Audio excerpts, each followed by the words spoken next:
Making sure. Want to be as comfy as possible. Lighting is good. Oh. Okay.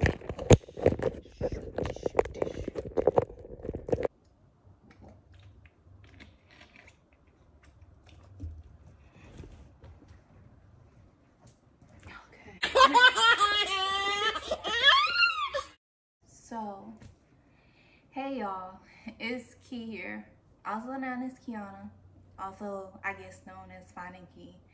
I definitely need an intro, a better intro, because I just feel like that's so boring. But it is Key here, so yeah, Key here, and I thank you guys for joining me today. If it's your first time, welcome, and if it's your second or more than that, then welcome back.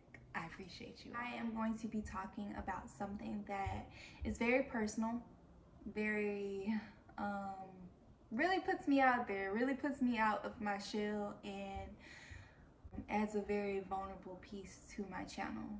I feel like not only is this good for other people that come across it, or will be good for other people that come across it, it's going to be good for me. It's a part of my healing, and I'm really trying to heal right now. So yeah, as you've probably seen by the title, I have a tumor in my pelvic region, and yeah, so I'm not sure how much you guys know about tumors. I don't know a lot either, even though I have one. But I have a desmoid tumor, which is basically like the sister to the sarcoma tumor, which is not cancerous. So lucky me, even though I have a tumor, I do not have a cancerous tumor. So yeah, I'm very grateful for that. I'm also grateful for everyone who I have came in contact with so far that is helping me along this journey. So basically, my tumor is very aggressive. It's acting like a sarcoma tumor, which even though it shouldn't spread to like my lungs and stuff like that, it's just growing at a rate that it is best to do some treatment rather now than later. So my doctor says it's supporting my vagina, my anus, my urethra, which is why now when I go to the bathroom, like I can't always pee everything out. So yes, it's like messing with these organs of mine, and I'm constantly in pain every day, which she gives me medicine for, and I don't really take it. But anyways, yeah, so I was prescribed to basically, I'm trying to look at the camera, but it's so hard when I'm talking about something like this. I'm sorry. So I was prescribed to take Miralax and Senokot to help me as far as going to the bathroom, just to make sure that I'm still producing bowel movements and everything, and just to help with the pain as well. Just because it is supporting my anus, I'm able to produce a bowel. I have my notebook here. I want to kind of go through, you know, when I noticed these things, how the doctor's visits went and everything, and just talk about how I feel a little bit. So if you guys are interested, stick around. I really hope that this helps someone else out there besides myself. That's what my YouTube channel is about. It's about finding myself, it's about growth, it's about helping others out there like me, and it's about looking back and being like, girl, you killed that shit. Basically in July, which for those of you that don't know, my birthday is in July. So I think after my birthday, which is July 21st, I ended up noticing that I had like a cyst on my vaginal wall, or at least what I thought to be a cyst. So I ended up scheduling, well, I didn't end up scheduling an appointment. I ended up basically waiting and seeing if it went away on its own, because I get cysts and typically they go away. I've never gotten a cyst on my vaginal wall though, to be honest. I've gotten them like in my ovaries, I've gotten them on my wrists and stuff like that, but cysts are very, oh, in my breast. I've gotten cysts in my breast, but basically cysts are very like common for me. So typically they go away. So I thought, you know, I'll just wait and watch and see what's going on. Probably 2 weeks, for 2 weeks before the first appointment that I had, I was having pain, shooting pain, constant pain, just very uncomfortable pain. And I ended up going to urgent care on August the 30th because I tried to schedule an appointment on base to go be seen, and basically they didn't have any appointments open, and I really wanted to be seen that day, so I went to urgent care. When I went to urgent care, I was explaining to the guy how I was having pain. I thought I had a cyst. I showed him a picture. I asked to be checked, all of these things. So he's put the speculum in, which really hurted. Which really hurt. Not hurted. When he put the speculum in, it really hurt. And I just was so uncomfortable. Like, what I was feeling was literally like, so basically also I had did a self-examination like a few days before that, where I stuck my fingers inside of my vagina and felt outside along my vagina as well. And on the right side, it just felt very hard when I stuck my fingers inside, and on the outside, it just felt really hard. Literally like, it just literally felt like bone. I can't explain it, but it just felt like bone, like it was the hardness of bone. And so at that point, I was concerned when I was doing these self-examinations. So I ended up making an appointment to go to the doctor. And when I went to the urgent care doctor, basically, you know, he stuck the speculum in, which was very uncomfortable for me. It was very painful. Typically when I'm being examined like that, it does not hurt. Like, it might be a little bit uncomfortable, but it does not hurt like that. And I remember telling him, like, it hurts. Are you sure, like, nothing's wrong? Because he told me he didn't feel anything, he didn't see anything, even though I had showed him a picture of the cyst. Like, after I showed a picture, he was like, okay, I see what you're saying now. But before that, like, it was just like, oh no, everything looks fine, everything is great, you know? And so I wanted to get an x-ray because I didn't feel comfortable with what he was telling me. I mean, he had honestly diagnosed me as, he diagnosed me saying that it was my sitting bone from breastfeeding, sitting down and breastfeeding for 2 years, or almost 2 years. And that doesn't sit well with me. Like, I don't like it when doctors basically try to write off things saying it's breastfeeding when it's clearly something else. Or, you know, just don't try to put everything on breastfeeding. Like, if it's breastfeeding related, cool, but if it's not, then it's not okay, because it turned out your girl got a tumor. So I'm just confused, like, what's going on. But anyways, the point is, I asked for an x-ray, and then when I found out that they weren't going to be covering my reproductive system and stuff, I did not want the x-ray anymore. And to be honest, the x-ray wouldn't have even told me anything, because obviously I needed an MRI to be able to know it was a tumor. Well, I think the next day, I actually tried going to a chiropractor to see if that would help as far as the pain, as far as maybe they could figure something out for me. And that was like no good, like no good. I also had that night some shooting pain in my vagina. So I just literally felt like my bone, like, that's what I thought it was. Prior to him even saying it was my sitting bone, I thought it was a bone. And just because it felt that hard. So I think when I went to the doctor and I was like, oh, it feels hard like a bone, like, he probably was just like, oh, I'm gonna tell her her sitting bone is her sitting bone, so that she can just be like, okay, cool, I understand. But anyways, that night I ended up having shooting pain in my vagina, and I was just like, oh my goodness, my bone is gonna fall in my vagina. Like, I just felt like that was gonna happen. And so I ended up waking up the next day and making an appointment to see Women's Health on base.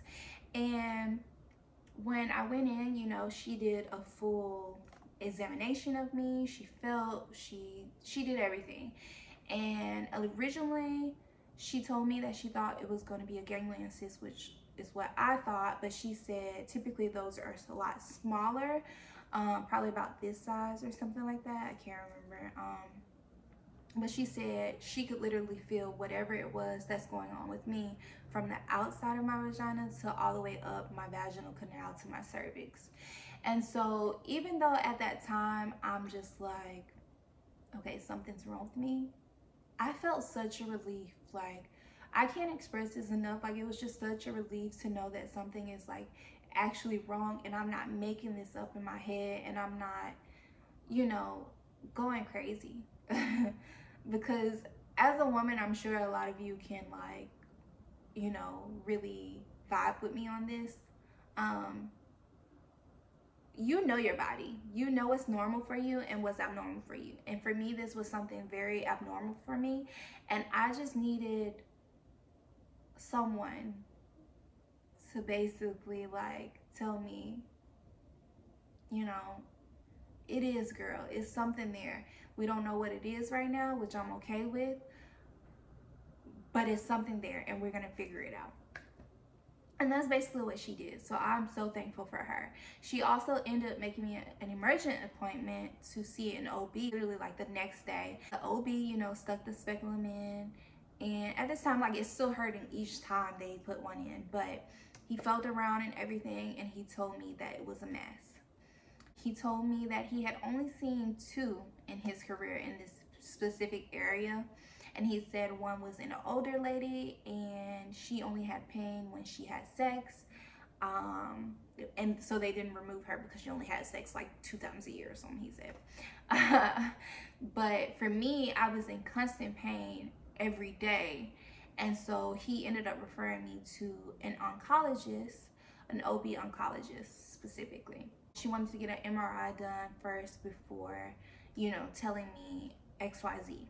So I scheduled the MRI for October the 1st, which I went in. It was a quick, fast process. I didn't have to take any of my jewelry out, like my nose piercing and my earrings, which was great. But I did take my necklace and everything off. So I got in there, you know, the MRI is going. They tell you it's pretty loud. It wasn't too loud for me, to be honest. I'm not claustrophobic or anything like that. So it was okay for me. I just literally kind of like zoned out. But they ended up putting like an IV in because they had to put some contrast in. And then they also had me insert some liquid, which I can't remember what it was, but they had me insert some liquid into my vagina and put on a pad and stuff just in case it leaked out. And that was going to help them be able to see like in this region better. And so I think it probably took about 30 minutes to an hour, if I'm not mistaken, which was, I mean, it went by pretty fast. So they had me like hold my breath sometimes, they had me breathe in and out. So that's kind of how the MRI process works if you're interested in that. I think I got the results back that Friday and I kind of like read over it myself, even though I'm not a radiologist or anything like that, but I did. And that was actually my first night that I cried. I have a really big issue with facing things. You know, I feel like with this tumor, I probably have not released as much as I should.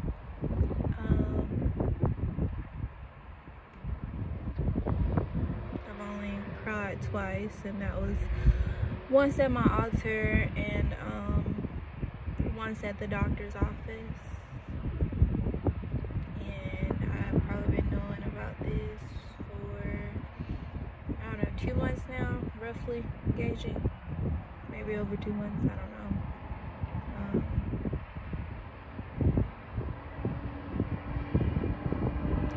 I think I feel like if I just act like it isn't here, maybe it isn't here type thing, even though I know it's here because I'm constantly in pain. I'm in pain now as I am recording this, but I don't know.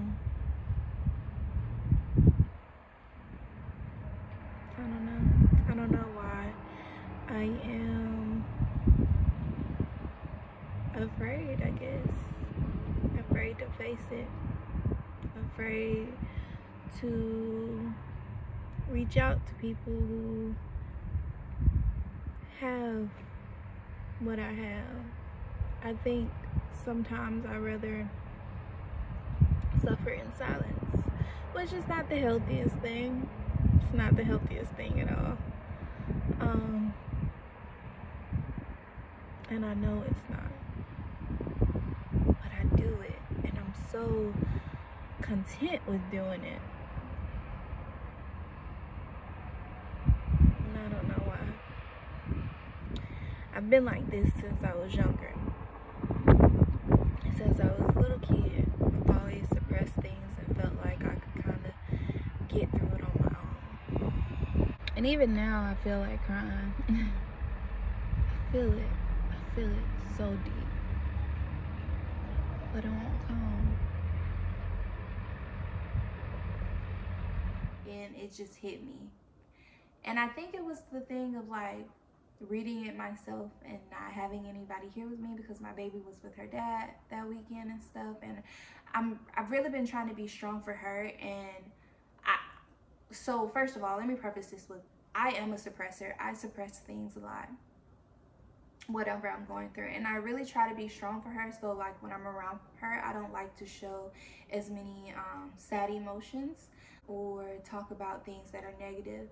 And that's a good thing, but it's also a bad thing, because I want my daughter to grow up knowing how to properly process her emotions. So I want her to know that it's okay to cry, but at the same time, like, it's hard for me now. So anyways, I was just sitting by my altar and I just started crying. Like, the part that has me, or had me the most, like, in my feelings and just, okay, so it was a lot. I'm not even gonna lie. It was a lot. It was, I don't know what this is. I want to be here for my baby. I don't want her to have to take care of me. I just left a situation and I thought I was going to be able to live my life. You know, it was all of these things. It was a lot. I was just talking and talking and talking, and tears were just flowing and flowing and flowing. And it just felt so good to get all of these things out. Like, I swear it felt so good to get all of these things out. And that was my first big release. The second time I cried was when I went to the doctor's office and she actually explained these things. So me reading it, I'm like, oh, it said sarcoma. I'm Googling sarcoma, cancer pops up. I'm like, oh my goodness, like, what the heck? I'm looking up how big it is. I'm looking up, you know, these things that it says is a button. I think that's how they pronounce it, which I guess basically means support, because that's the term that my doctor used when I went in. And I was just like, what the heck? Like, how long has it been there? Like, am I okay? Like, what's going on? I want to be able to have more kids. Like, it just was a lot. It was a lot. When I went in to talk to her about the results, she was just explaining everything. And I cried again there. And I think in that moment, just hearing the stuff from her, it was just a lot again. Like, it was a lot.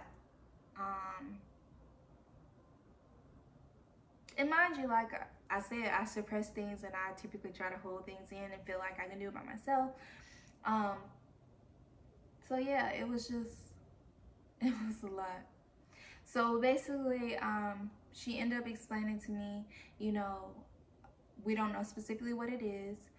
The radiologist says it does look very similar to XYZ, which was a sarcoma tumor at the time, but we don't know. So we're gonna schedule a biopsy.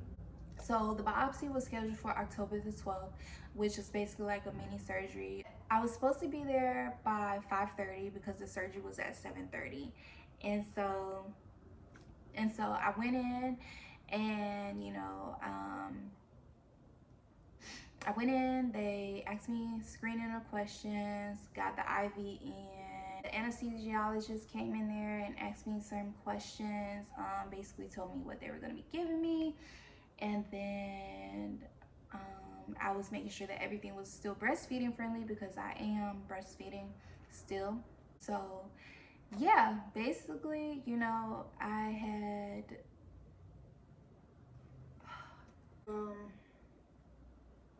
so yeah, basically I had talked to my doctor as well when she came in. She told me how the procedure was going to work again. They were basically going to go in through my vagina and stick, I can't remember what they said specifically, like they stick this little thing in you where they don't have to make like big cuts or anything, but it's just like a little fine thing that they stick in you, and it kind of like takes pieces out. I don't know how that works. When I envision it, I'm like, huh? Like, what is it, like a suction tube? Like, what is it? Like, I just don't understand.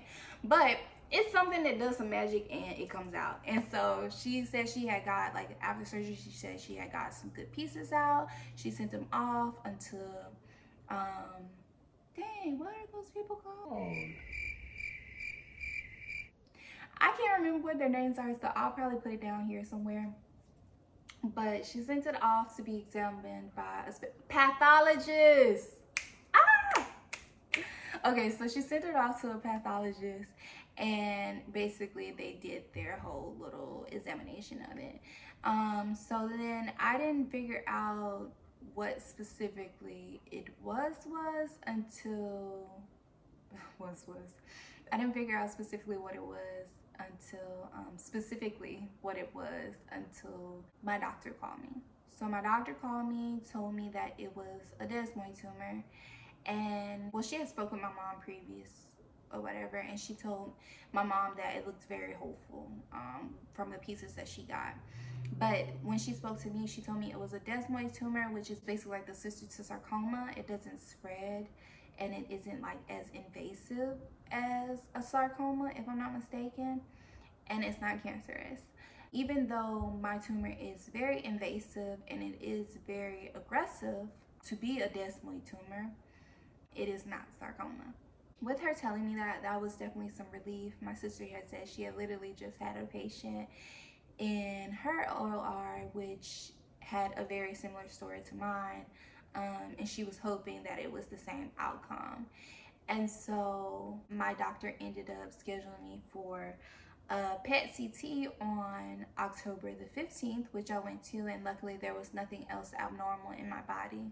Then I had my post-op on October the 29th, which is where I talked to her again, and she just explained everything. She explained to me how things were going to work.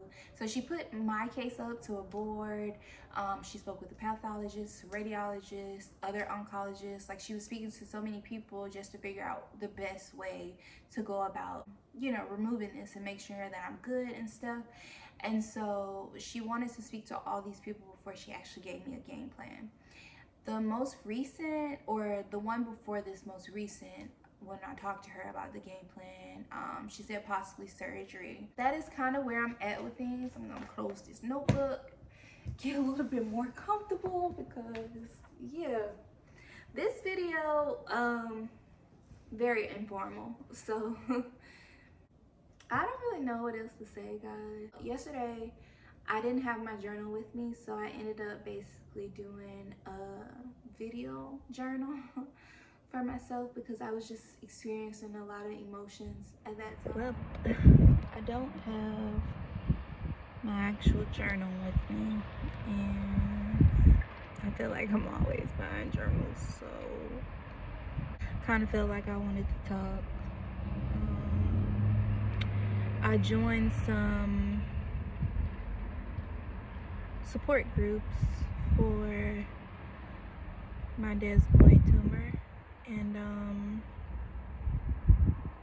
I don't know, I was looking through like doing key searches for the specific kind that I have, and then I just went in the group and I was just looking, and I don't know, I felt overwhelmed immediately. I guess I really don't feel like I have that right now. I have friends and I have family, and I know that they love me unconditionally. But having people who have been through similar situations around you, is great too. It's sometimes needed more. This isn't me bashing anyone or anything like this. This is me just expressing my feelings that I wish I knew more single moms, that I wish that I knew people who had tumors. I wish that I knew people who don't have all their life, their life figured out. I hate being here alone.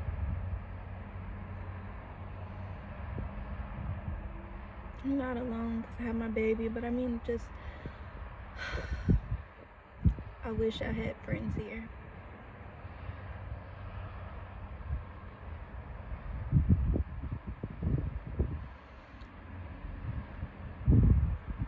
I don't know. And to be going through something where, you know, you really don't have control over it and stuff, you really have to have a lot of faith. A lot of faith, a lot of support, good support. And, you know, I have family, I have friends that are here for me. But I think yesterday for me, when I was making that journal entry, it was really more so about support with people who are actually going through similar situations. Because honestly, I feel alone. I feel alone, and I feel like I'm trying so hard to be strong. I'm trying so hard, and I know I'm like doing it to myself in a way, which sucks. But anyways, guys, if you have any questions or anything like that, please leave it in the comments. I am definitely going to reply to comments. I always do, but yeah, if you have anything specific you want to ask me, or any journey that you want to share with me and share with others that you think it'll help others, then please share it. We don't realize how much our stories impact other people and how much they can save other people's lives. At least one person is going to come across it, and it's going to remind them to advocate for themselves, to listen to their body, to love themselves. Because if I would have never like went to the doctor again, like, there's no telling how big this tumor could be. There's no telling, like, there's just no telling. And I'm just so thankful for listening to myself, for having my sister who I talked to about it, and she was telling me, oh no, you know, girl, no, you gotta go, you gotta go, you gotta go, you gotta go. So I'm thankful for that. And I'm thankful for all my family and friends who support me on a day-to-day basis. I love you guys so much, and I really hope that you appreciate this vulnerability that I have shown. But it's best to go through life with people. It's best to go through life with a team of people who love you unconditionally. It's so true.